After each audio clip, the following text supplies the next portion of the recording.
வணக்கம். இந்த வீடியோவில் சாரீக்கு ஃபால்ஸ் வச்சு எப்படி தைக்கலாம் அப்படின்றத பார்க்கலாம். ஃபஸ்ட்டு சாரியோட முந்தான சைடையும் நெக்ஸ்ட்டு ப்ளவுஸ் இருந்தால் அதை கட் பண்ணிவிட்டு சாரியோட எண்டிங்லேயும் மடித்து தைச்சிக்கணும்.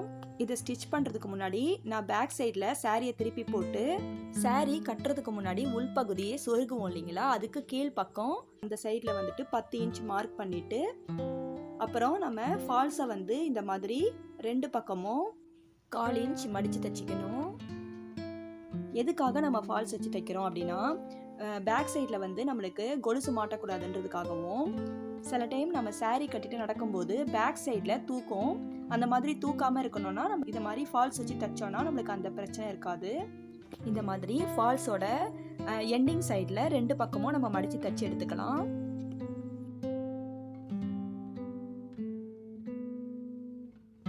இப்போ நம்ம ஃபஸ்ட்டாக மார்க் பண்ண அந்த 10 இன்ச் அந்த கேப் மட்டும் விட்டுட்டு மீதமுள்ள பகுதியில் இந்த ஃபால்ஸை வச்சு இப்படி ஸ்ட்ரைட்டாக நம்ம தச்சிட்டே வரணும்.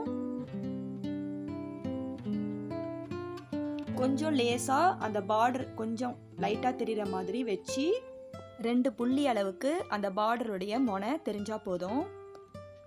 கரெக்டாக வச்சு கீழே சாரீ சுருங்காமல் இருக்குதான்னு பார்த்து கரெக்டாக நம்ம தச்சிக்கணும்.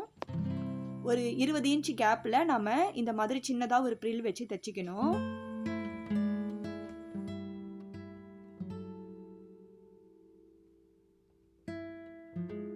இந்த மாதிரி ஒரு 3 இல்லை 4 ப்ரில்லு நம்ம நடுவில் ஒரு 20 இன்ச் கேப்பில் 20 இன்ச் கேப்பில் வச்சு நம்ம எப்படி தச்சு ஃபினிஷ் பண்ணிக்கணும்.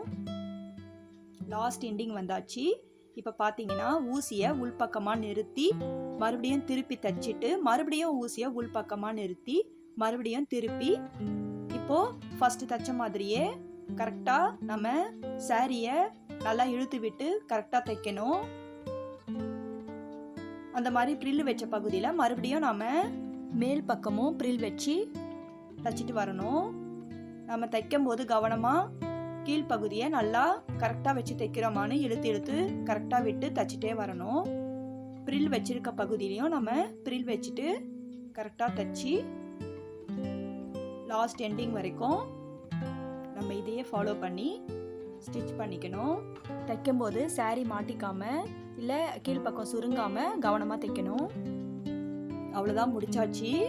லாஸ்ட் எண்டிங் வரைக்கும் இப்படி ஸ்டிச் பண்ணிவிட்டு கடைசியாக நம்ம திருப்புறப்போ ஊசியை உள்ளே இறக்கி திருப்பி பேக் ஸ்டிச் போட்டு நம்ம கம்ப்ளீட் பண்ணி முடிச்சாச்சு. அவ்வளோதான், பாருங்கள். இப்போ பாருங்கள் ஸ்டிச்சு எவ்வளோ ஃபினிஷிங் கரெக்டாக வந்திருக்குதுன்னு.